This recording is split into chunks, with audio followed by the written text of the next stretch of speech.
Most people don't understand how sound affects them, and I know you. I'm going to probably ask for little bits of some of your TED talks. And one time you've talked about 4 ways that sound does affect us because our ears are always on, aren't they? And I know I choose with my eyes now not to look at certain things. I'm really choosy about not to watch the news. I don't want to look at the advertisement with the model and the beard on it. But with my ears, I don't get that choice. And what are some of the things people can kind of be aware of how sound is affecting them? Well, the 4-way sound effects, they're very powerful. And as you absolutely rightly say, we have no earlids. So the ears are working all the time. Even while you sleep, your ears are working. You know, if there's a strange sound in your house while you're asleep, you will wake up. So these things are never asleep.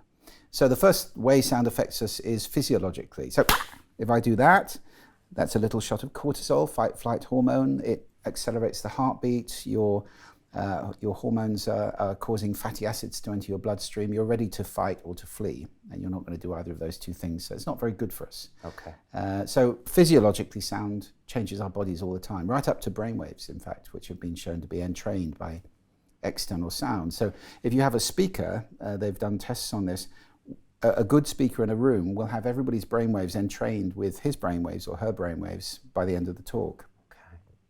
Second way is psychologically, moods, emotions. And that's obvious. You just think of music. You know, I love that scene from Bridget Jones where she's sitting there with a tub of ice cream playing All By Myself by Eric Carmen in floods of tears. You know, we can use music to amplify a mood like that, or we can put on a jolly tune to cheer us up when we're feeling low. So we use music to change moods. Birdsong is good for mood as well, we've found. We use it a lot in the sound agency, in offices particularly, because it makes people feel secure. It tends to be when the birds are singing, we're safe. We've learned that over a long time. Is that something we picked up over the last 100,000 years? Yeah. Even animals know that, right? Totally. Birds have been here much, much longer than we have. Right. They've been here for millions of years, and we've been only around for a few 100,000. So we've grown up to birds. And you and I know when the birds are singing, normally that's a good sign. If they suddenly stop, that's not good. That means something pretty bad is about to happen. It's also nature's alarm clock bird song. So, you know, anybody who's been to an all-night party knows that moment when the birds start singing is when the guilt kicks in. Oh, I really shouldn't be here now. So we know it's time to be awake when the birds are singing. Third way sound affects us is cognitively. Nobody can understand two people talking at the same time. So office noise is extremely distracting if you're trying to concentrate. Now, the open plan office, and we can talk about this in more detail a little bit later on, is pervasive. I mean, it's becoming one size fits all for all offices, and that's so wrong. I'm doing a talk next week, actually, at a conference which is being run by Professor Jeremy Myerson, who's a guy I really respect in this field. And he's distinguished 3 forms of working. Collaboration, for which open plan is great. And, you know, if you want to shout across, the rule is interrupt me, it's fine, we're all kind of loose here, you know, and move around and, you know, Brian, could you come and have a look at this? Yeah, sure, you know, that kind of thing. Great. Concentration, rubbish. Open plan is rubbish for that. You know, shut up, I'm trying to think, I'm trying to write something here. You know, we all know that feeling of somebody talking next to us, taking out one of our 1.6 human conversations that we can understand. That's what it is, 1.6, never 2. Some people think they can do 2. Well, there may be a very few people on the planet, but I've never met one. I don't know if you have. No, I've never done it.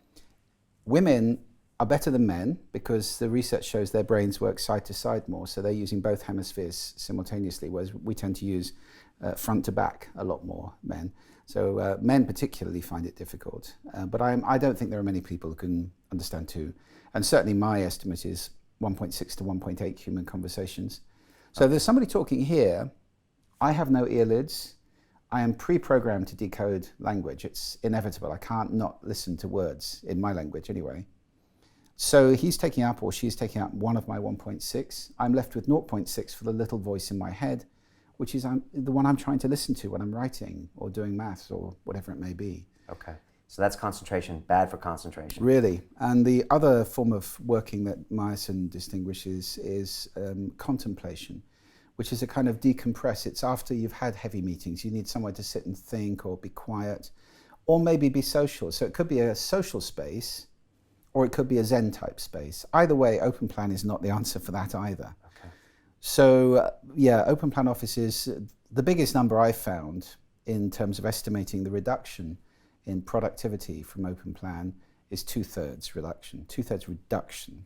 because of that open plan. Because people are trying to do, concentrating work in an environment that's designed for something completely different. To watch the rest of this fascinating interview, click on the link below and go to londonreelacademy.com. There you can sign in with your social media, log in and watch the rest of the episode for free, along with all of our episodes on London Reel, my webinars, and all of our premium content, all located over at londonreelacademy.com. So click on the link below, you'll be directed there and you can watch the rest of this fascinating interview, and I'll see you there.